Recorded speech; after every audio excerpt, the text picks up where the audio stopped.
Well, good morning, everyone. I am indeed Josh, and the talk is What in the World is Asyncio? So before I get started into the talk properly, though, you're probably wondering, who is this guy and why should I listen to him? So I first learnt to program using GW Basic on an XT. Yeah, we have one cheer down the front here. I think that's characteristic of that statement. So then I graduated through the various dialects of Basic, learned a bit of Pascal and some C, and then some Delphi and some C++, and then I came across this language called Python.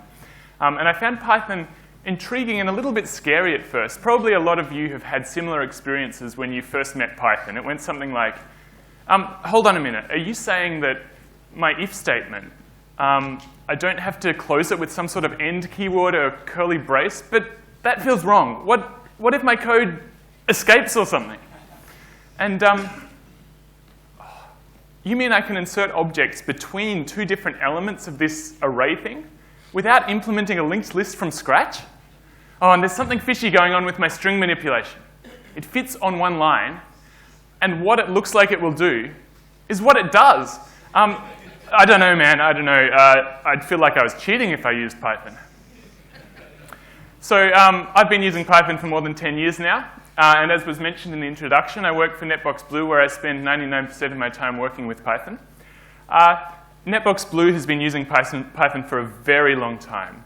The first Netbox Blue code that was written in Python was written for Python 1.3, back when Python 1.3 was the latest stable version of Python. So we have about 300,000 lines of Python code. And it's good to work in a job where I can work mostly in Python. In my spare time, I also do some work on some open source projects. So for example, this is a screenshot from a game called Trosnoth, which is written in Python using Twisted and Pygame. I've also written, there was some applause here. This is the release manager of Twisted applauding me. I also have written a window manager for X11 using Python and Twisted. So just little projects like that.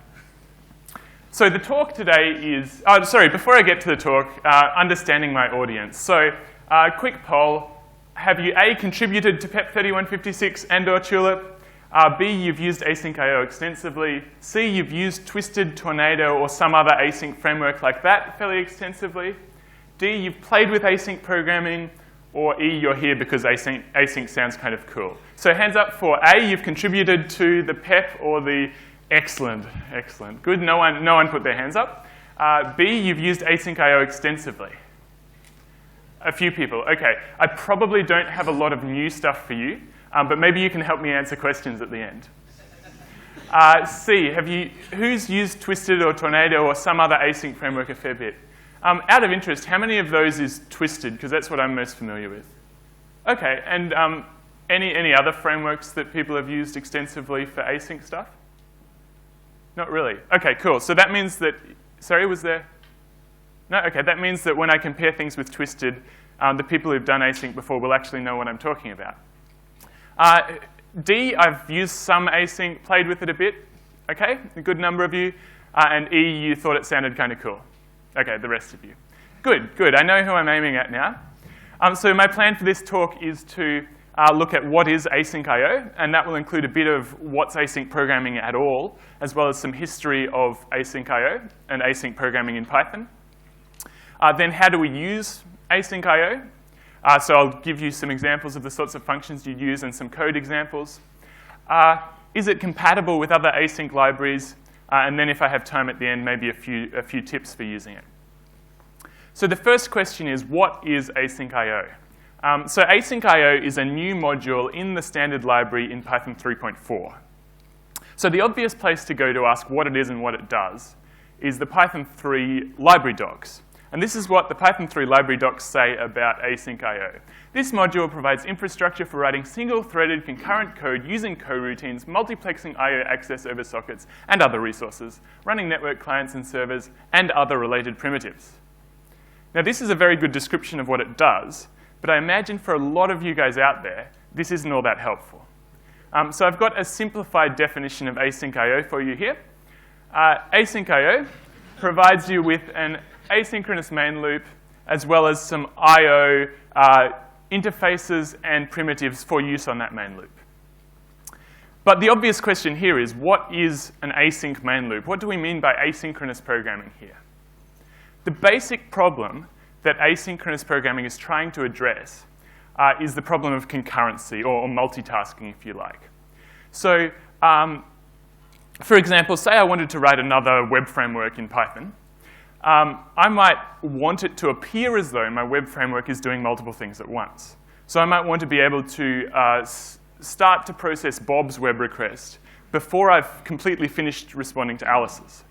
That would especially be the case if Alice is asking something that's going to take me a long time to process.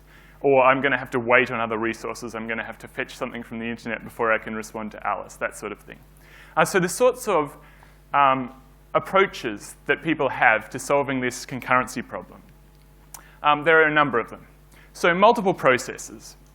If you use multiple processes, you have the guarantee that each of these processes is separate. You don't have to worry about any sort of global interpreter lock if you're using CPython. Don't have to worry about any sort of shared memory issues. What you do have to worry about is if your processes have to communicate with each other, you'll need to serialize whatever you're communicating down to bytes to send it across between them over named pipes or Unix sockets or whatever you choose as your preferred inter-process communication. If you choose to go with threading, you get around this issue of having to serialize things down. The advantage of threading is that you have some shared memory. The disadvantage of threading is that you have some shared memory. So the shared memory is good in that it will allow you to pass complex objects between different threads. It's bad because if two different threads have access to the same object, and you've got some thread scheduler deciding which thread's going to run when, you have to think very carefully about how you write your code such that you don't make mistakes where two things try and write to the same thing at once and expect something to happen. So threading has a bit of a problem in terms of cognitive load on someone reading threaded code. The third one I have here is called green threads. So in Python, we're talking about things like gevent or greenlets. And basically, the rough summary of this is that it's threads, but instead of being managed by your operating system, it's managed by your third-party library. So you're still doing switching between these greenlets, between these green threads. At arbitrary times, you still have to worry about locking and that sort of thing. One of the possible advantages of this over native operating system threads is that your greenlets library may be able to optimize for your language when it's going to swap tasks or that sort of thing. The disadvantage is that you don't get all of the optimizations that the operating system already has to do threads. So I'm going to sort of lump those two, green threads and threads, in together for the purposes of this talk. And the final one here is asynchronous programming, and that's what we're mostly talking about in this presentation. And basically what this is we're going to do this multitasking thing by having an event loop in a single thread in a single process. Now this might seem like a step backwards from using threads for concurrency. Why would you use a single thread in a single process? So let me demonstrate what I meant about threading introducing cognitive load. Now, I apologize, it may be hard for those of you at the back to read this. What I have here is an example. So this is an example of code that you might write for single threading. So we have, this is completely contrived. I made it up just for the slides. What we're doing is we're doing some loop over a bunch of URLs, and we're concurrently getting this URL from the internet. I've deliberately put something in the URL parameters so that we have to do these in order. So we have to do this loop over these things. What we want to do is we want to be able to run this code at the same time as something else is happening. Now, if we're going to do this using threading, what we have to think about is that at every line of code here, what would happen if the scheduler said, OK, your thread, stop. Your thread, you get to start. What happens if another thread, if the process gets interrupted during this and another thread gets to run? That could happen between statements here, could happen inside function calls here. So those of you who have done a fair bit with threading, you'll know that there's one glaring error here, and that is that, I see if, oh, you can't even see that on there. OK, is that I check whether self.urls is empty, and then on the following line, I pop something from it if it's not empty. It might become empty between there. So if we're modifying this for threads, at the very least, we have to make it a while true loop with a try except around our pop. Do it this way. This will work as long as we know that the pop of whatever self.urls is itself thread safe. Also, you might have something down here where you have to introduce a lock because you have multiple threads dealing with the same resource. So this is the sort of thing you have to think about when you are dealing with threading. So async, you don't have to worry about this sort of thing because whereas with threading, you have some thread scheduler in the operating system or in your language that's saying, OK, this thread stops, this thread goes. With asynchronous programming, basically, once the event loop has started a task, the task can do whatever it likes until it says to the event loop, OK, I'm done now. Or it says, all right, I'm going to go to sleep, and I want you to wake me next time we have data on this particular socket, or something like that. So you have this explicit scheduling. So this is called cooperative multitasking, where your task gets to decide when it's going to hand control back to the main loop. So the caveat with this is that because this is cooperative multitasking, you do have to be cooperative. You have to write functions that are not going to say, oh, excellent, the main loop has given me control. I will calculate pi to 50 decimal places and then return control. If you have long-running things, the rest of your program's never going to get to run. So that's the caveat on that. So the trade-off, I guess. On to what async.io is. So a bit of history of async in Python. So in 1999, Python 1.5.2 shipped with these modules called async core and async chat, or async hat if you pronounce the single C. The thing with these modules is that they're very rigid. Very few people use them. It's hard to extend. 2002, Twisted 1.0 was released. Twisted gives you an async framework. And that was basically the main async framework to use for a number of years. Come 2009 to 2000, oh, sorry, I missed this one. 2006, now this may not seem async related, but when Python 2.5 was released, it had this interesting thing where generators, that's functions that can yield, you can push values, send values back into the generators. That has some interesting repercussions for async in terms of being able to write coroutines that you can read nicely. So I'll show you an example of that later, but you couldn't do that until Python 2.5 was released. Then 2009 to 2011, you had frameworks like Tornado, as well as a lot of web frameworks that gained popularity that did some async stuff. And there was a revived interest in this idea of async programming. So the problem was that there was no one obvious way of doing it. Because you could do it the Twisted way or the Tornado way or any one of these other frameworks, but they were different. So the Python community recognized this was a problem, came together, and put together this PEP called PEP 3153, which was a very abstract PEP, sort of saying what we'd like async stuff to do and providing some sort of idea about how network stuff should look on async. Didn't really achieve much concrete. But what it did achieve was it got people talking about this. And so a year and a half later, at the end of 2012, we had PEP 3156, and this is what async.io module is based on, originally codenamed Tulip. And this provides a whole bunch of clear ideas about what the async interfaces for Python should be, as well as a reference implementation for it. And that reference implementation is async.io, which we have in the Python 3.4 standard library, as well as being able to pip install it in Python 3.3. You can't use it as is earlier than that because the language syntax doesn't support some of the stuff that async.io does. So that's the history of it. How do you use it? So the first thing that you need to know is that async.io, the implementation is an event loop. So you need to get the event loop. You need to know how to start it. So there's this function called run forever. Basically says, start this loop, this event loop, run it until someone calls stop. You also have this one here called run until complete. So async.io has a thing called a future, which represents something that hasn't finished yet. I'll explain those in a sec. Run until complete, you pass in a future, and it will run the main loop until this future is done, and then return control to you. So how this would look if you were writing an async.io program, in your main function, you'd start a bunch of async things, start some things listening, get the event loop and tell it to run forever.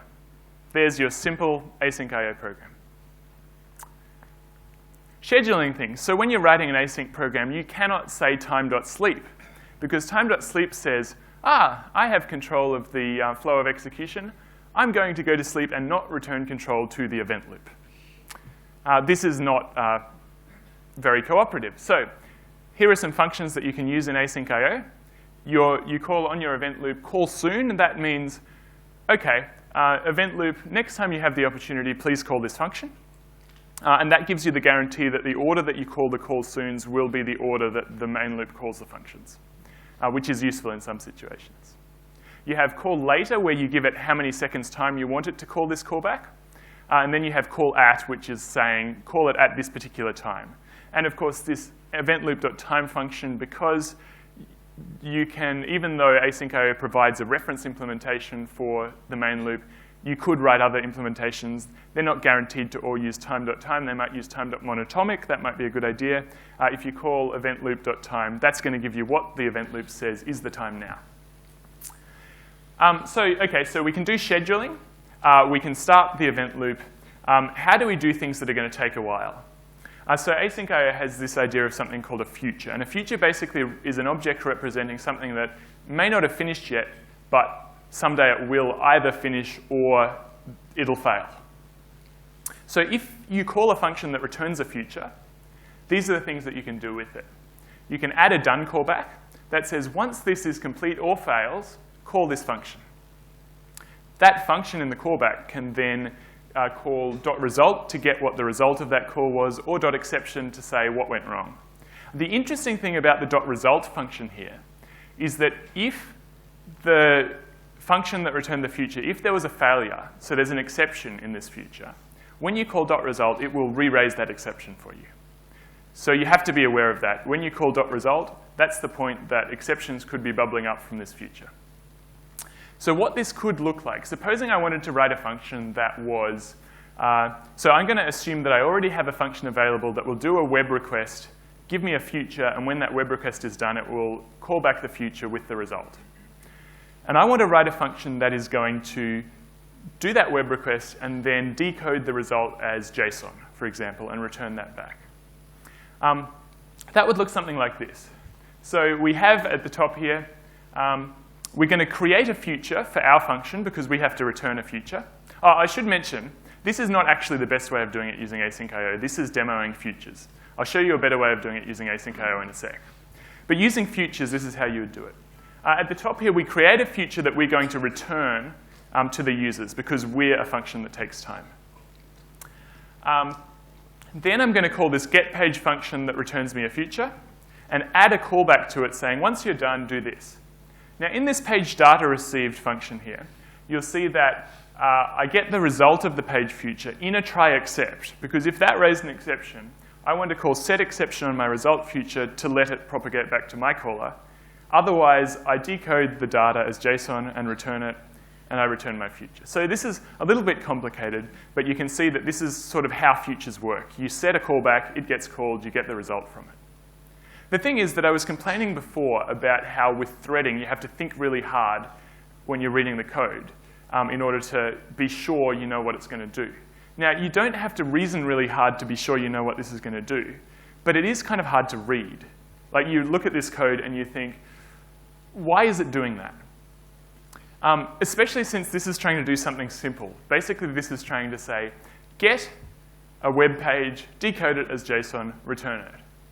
So this is where coroutines come in. If you're writing something that is essentially a linear sequence of steps, but you want to be nice and return control to the reactor, you can use something in async.io called coroutines. And so this is what this code would look like using coroutines.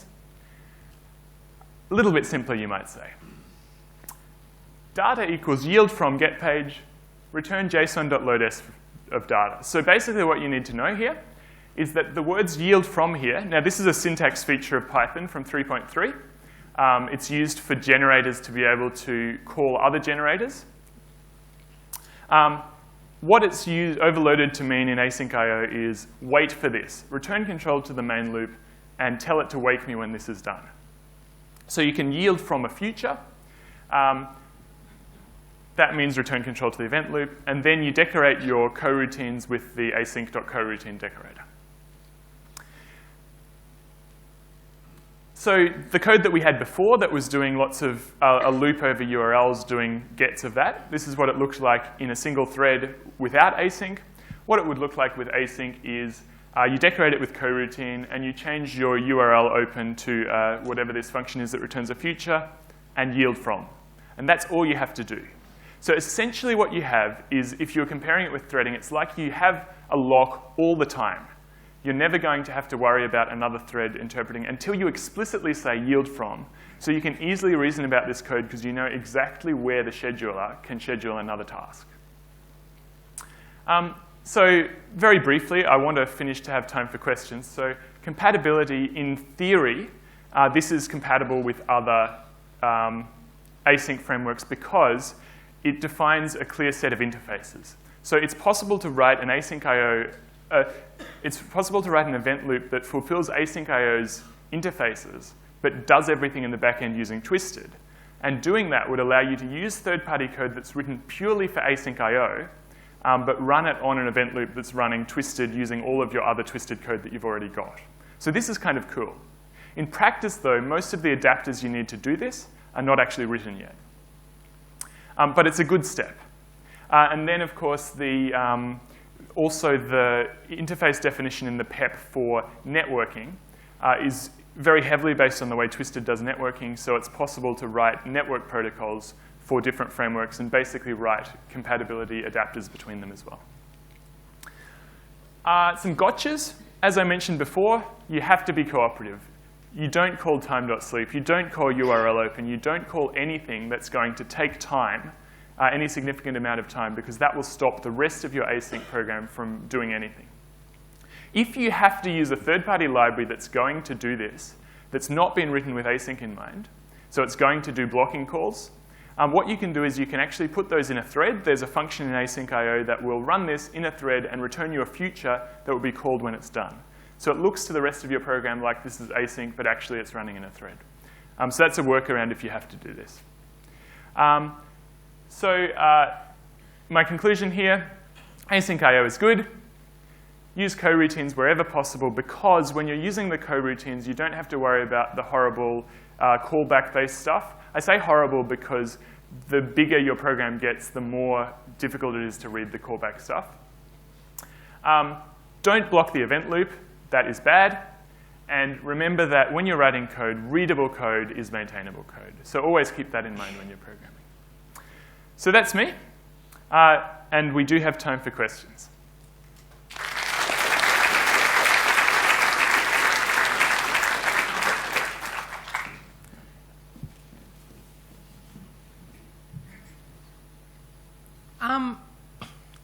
In terms of compatibility, is it compatible right now with libmainloop?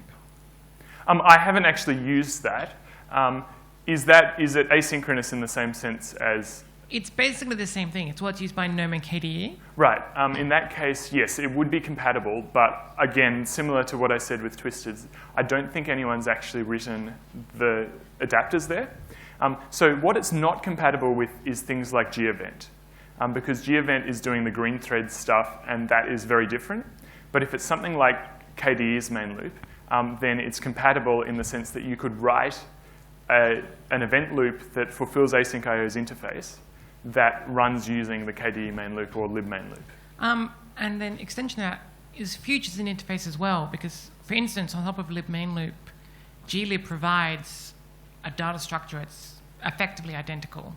Yes. The API looks almost the same. Yep. So could you make your futures implementation actually use this under the hood so that you can cross languages? Yeah. So along with writing your main loop or writing your implementation of an async.io compatible main loop that uses libevent, you could write wrappers that basically make your version of futures fulfill async.io's future interface so that any libraries that are using it can use it the same way. Cool, thank you.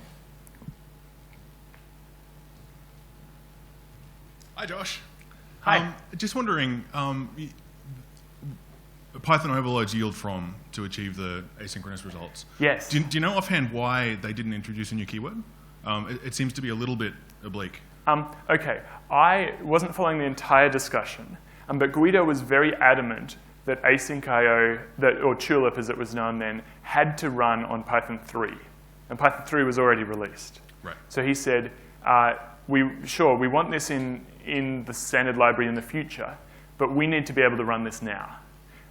So I think that was part of it. I don't quite know his reasoning there. But essentially, like, when you think about it, though, yielding, like writing coroutines, is all about giving control back to the caller. So it's the same sort of concept. The reasoning for using yield from rather than yield is because yield from means that from a coroutine, you can yield from another coroutine, and your stack trace will look perfect because the language does. It's just another level in the stack. You don't have to do some sort of wrapper around it. Yeah. Hey, the only question that I had is I haven't been following this because I use Twisted already and it kind of makes it redundant. But what's the community kind of murmurings about on library support and all that sort of side of things? Okay, so when you say library support, I mean, in Twisted, it's like, okay, I need to go and get Trek, or I need to get this tool or that tool. It's not something that anyone else uses. It's a library written specifically for Twisted. It'd be nice to unify the community of libraries into something that is supported by the standard library. Yes, so there was a lot of input, especially from Twisted and also from Tornado and from a bunch of other, from key developers from a bunch of other ones into the development of this. So there is community support for asyncio as a concept. Asyncio is not going to replace all of Twisted ever, because asyncio is focusing on the event loop, like the asynchronous side of things, and the, I guess, the interface for network stuff so that people can do it the same. Whereas Twisted has a whole lot more in there as well. But the hope from the people developing this is that people will start to work on libraries that do use the asyncio interfaces. And people with frameworks like Twisted and Tornado will start working towards making their interfaces compatible with it, so that rather than having to go and fetch a library that's purely for Twisted, you could fetch a library that's written just for pure asyncio, but runs on Twisted because you've got the compatibility layer, or whatever it might be. Yeah, it'd be nice for, Tulip-enabled Django or Flask or something like that. Yeah. So for various reasons... so this will have to be the last question. I've just mentioned that. So for various reasons, in a program, I have to start an HTTP server and an SMTP server, and I found them in a standard library. HTTP server uses Redin. SMTP server uses asyncore. Are there any plans to make this sane and somehow use asyncio so I can start them together? I think plans is probably a bit too ambitious a term. Maybe dreams. I guess the thing is that, the old adage is that the standard library is where good libraries go to die. The standard library makes huge efforts at backwards compatibility.